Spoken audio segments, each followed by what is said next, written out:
Bien le bonjour à toutes et à tous les amis, c'est Cryptéo, on se retrouve comme d'habitude pour faire le point sur les news macro éco crypto. Tu te retrouves dans le format en moins de 10 minutes. Merci à tous ceux qui pensent à lâcher un like, un commentaire et aux nouveaux qui s'abonnent, bienvenue à vous dans le futur. Let's go, on passe aux news tout de suite. Jingle.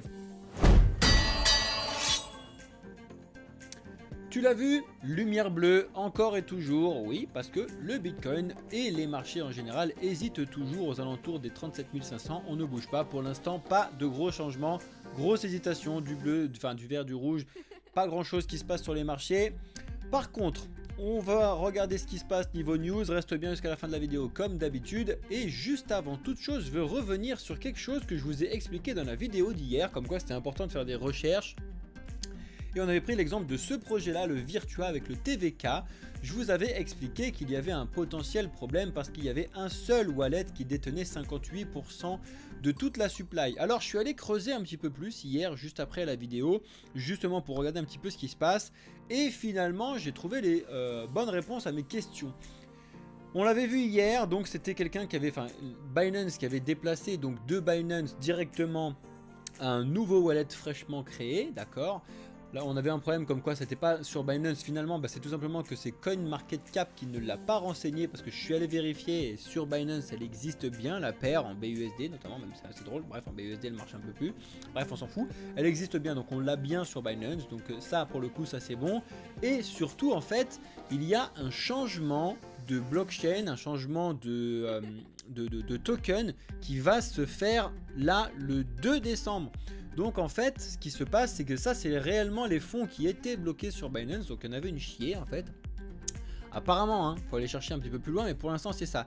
Et donc en fait Binance a pris les fonds pour les mettre sur un autre wallet pour les bloquer. C'est pour ça que tous ceux qui ont du TVK sur Binance, je suis allé regarder sur le Discord et tout, je suis vraiment allé chercher l'information, bref, sur le Discord du projet Virtua là.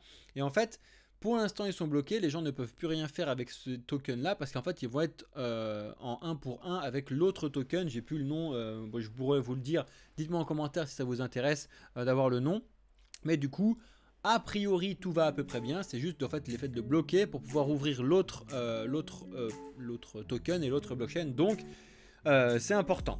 Bref, donc vous voyez à quel point c'est très important de faire des recherches dans l'écosystème crypto pour ne pas toujours croire ce qui se passe, notamment ce qui se passe même sur CoinMarketCap. Ça n'est pas forcément toujours les meilleures informations, c'est bien évidemment quand même pas mal de bonnes informations, mais il faut quand même aller les chercher, ok. En ce qui concerne les news, pas mal, ça y est, finalement le gars va récupérer les 80 bitcoins qu'il avait mis, je vous avais dit ça la semaine dernière je crois, il y a eu une transaction où le gars s'est trompé pour les frais, il a mis 83 bitcoins, bref vous le savez que ça tombe sur certaines pools. La pool qui est en question, qui a validé du coup le bloc, il se trouve que c'est celle de Antpool, et Antpool a annoncé qu'il allait rembourser les 83 bitcoins de trop aux détenteurs, donc il est content, il va pouvoir récupérer quelques millions de dollars, c'est pas mal, ça se finit bien. Pour la GameFi, vous voyez ce genre de titre là, il y a plein de gens qui vont dire voilà, enfin la GameFi qui tombe, non. Je suis extrêmement fan des projets de GameFi, la gamification, play and earn, pay to earn, etc. Je pense qu'il y a énormément de choses à faire, mais justement il y avait énormément de pour ne pas dire de mots, hein, il y a énormément de problèmes et de projets éclatés au sol qui sont nés, et moi le premier, je voulais qu'ils soient filtrés, que ça dégage, pas surfer, et c'est uniquement pour ça aussi, enfin c'est en partie pardon, pour ça que les bear markets ça existe, c'est justement pour faire le tri de ce genre de bazar. 2000 projets ont fait faillite parce que c'était des projets éclatés au sol. Let's go, tous les projets qui restent sont donc potentiellement des projets intéressants et à surveiller. Le SEI va sortir sa V2, une première parallelized EVM blockchain. Donc si jamais ça vous intéresse, c'est un petit peu de technique dans cet article là, mais c'est à vérifier parce que ça fait partie des projets qui sont potentiellement intéressants, du moins au moins à regarder pour le prochain bullrun. Je vous invite à regarder un petit peu ce qui se passe sur la blockchain SEI. Prenez des grosses pincettes, il y a pas mal de choses qui se passent sur cette blockchain, notamment sur la tokenomique, donc il y en a qui disent que c'est intéressant, d'autres qui disent que c'est pas intéressant. Faites vos propres recherches, très important. Je sais pas si vous l'avez vu, mais il y a beaucoup de reproches à Elon Musk au bout d'un an d'achat de Twitter, de ce qu'il en a fait avec X, etc. Et ben il a dit, allez tous vous faire foutre. C'est pas une blague, si vous regardez un petit peu sur cet article là, vous récupérez une petite explication de ce qui se passe actuellement, et vous savez qu'il y a pas mal de choses, et notamment sur ce qui se passe au Hamas, etc., les choses qu'il a fait. Les gens ils pensent il y a trop de pubs comme quoi c'est un antisémite, etc. Il a dit bah allez tous vous faire foutre, comme quoi arrêtez de dire n'importe quoi, et je le trouve assez drôle Elon Musk parce qu'il a pas trop de filtre, il est un peu comme moi, vous savez que je vous lâche un petit peu les trucs comme ça sans filtre, et j'aime bien, c'est un peu ma façon d'être. Bref, et j'aime bien les gens qui sont comme ça. Let's go. Vous l'avez vu, on en a déjà discuté ensemble cette semaine, mais effectivement tout ce qui tourne autour de Terra, de l'écosystème Terra a été ravivé là ces derniers jours, notamment l'USTC qui est censé être un stablecoin, donc censé être à 1 $, hein, qui est à quelques centimes, hein, 6 centimes exactement, on en est très très loin. Bref, une hausse de 300%, c'est les gens pètent un câble, mais juste passer de 2 centimes à 6 centimes, hein, c'est pas non plus, on est loin du dollar, d'accord? Pareil sur le Luna classique, et en fait quand tu vas creuser un petit peu tu te rends compte que ça a été initié par Terra Luna directement. Ils ont réinjecté 500 000 $ en fait eux-mêmes pour pouvoir lancer l'USTC. Tu te rends compte, ils ont quand même lancé eux-mêmes 500 000 $, la communauté a quand même réagi un petit peu. On est à des années-lumière de retrouver quelque chose de stable et que ça fonctionne, hein. Donc on en est vraiment très loin. Est-ce que vous croyez? Dites-moi ça en commentaire, c'est un sujet très important que je veux savoir de votre part. Est-ce que vous pensez que le Luna classique, donc l'ancien projet de Luna avec l'USTC du coup, peut revivre? Ça m'intéresse d'avoir votre avis là-dessus. J'ai le mien que je pourrais discuter avec ceux qui sont sur Discord, mais je veux avoir le vôtre.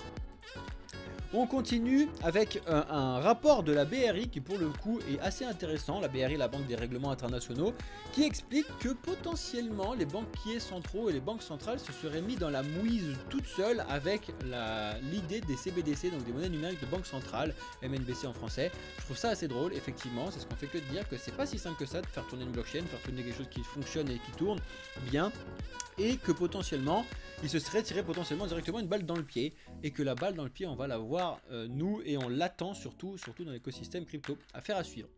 En ce qui concerne la France et nous, donc vous l'avez vu, les résultats de l'inflation sont tombés. Alors l'inflation baisse bien, donc c'est entre guillemets toujours un bon signe depuis on va dire cet été, ça baisse, c'est pas mal. Mais en ce qui concerne la bouffe a quand même pris extrêmement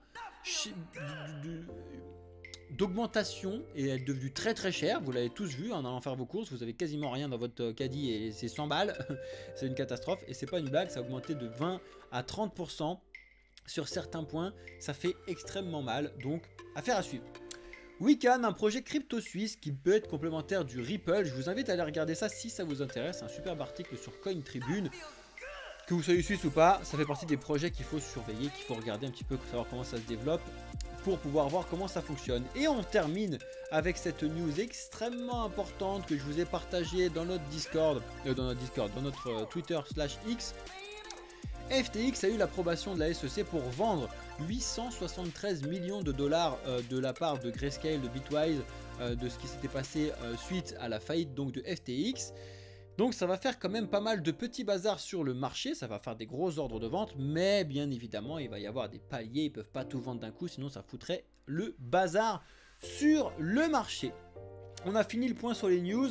En ce qui concerne les informations macroéconomiques, vous l'avez vu aujourd'hui, on a eu le PCE qui est tombé, donc l'indice de la prix à la consommation aux États-Unis.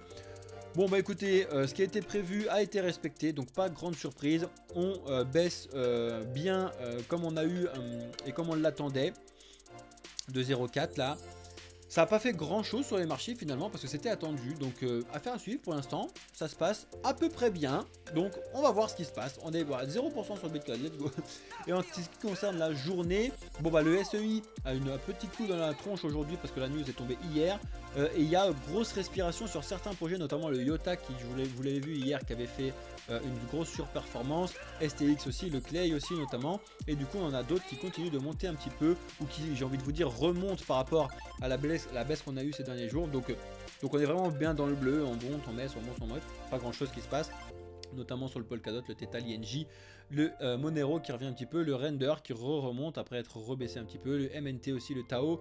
Bon, le FTT, je vous en parle pas parce que ça me fatigue, mais bon bref, on a quand même pas mal de choses qui se passent. On reste globalement sur un bon mois encore en termes de macroéconomie et en termes d'investissement. On va voir comment ça se passe. N'oubliez pas que vous connaissez un petit peu mon avis sur l'écosystème et sur ce qui se passe actuellement. Là, on va surveiller ce que je vous disais encore une fois hier. Est-ce qu'on va s'écraser sur les 37 et on explose pour voir aller rebondir sur les 42 000 potentiellement avec des annonces d'ETF qui fonctionnent ou pas aux caisses, ou alors est-ce qu'on fait l'inverse, on franchit la baisse, on rebondit dessus et on va rechercher plus bas. N'oubliez pas, et je vous invite très sérieusement à aller étudier rapidement la courbe de Bitcoin en 2019 pour voir potentiellement les similitudes qu'on a actuellement. Je trouve ça assez drôle. Voilà les amis, c'était le format en moins de 10 minutes, j'espère que ça vous a plu. Si ça vous a plu, j'espère que vous allez lâcher votre commentaire, que vous êtes abonné si vous êtes un petit ou une petite nouvelle. Bienvenue à vous dans le futur, c'était Cryptéo pour le projet Blockchain Capital. Je vous souhaite à toutes et à tous une excellente journée, soirée ou nuit. Ciao les amis.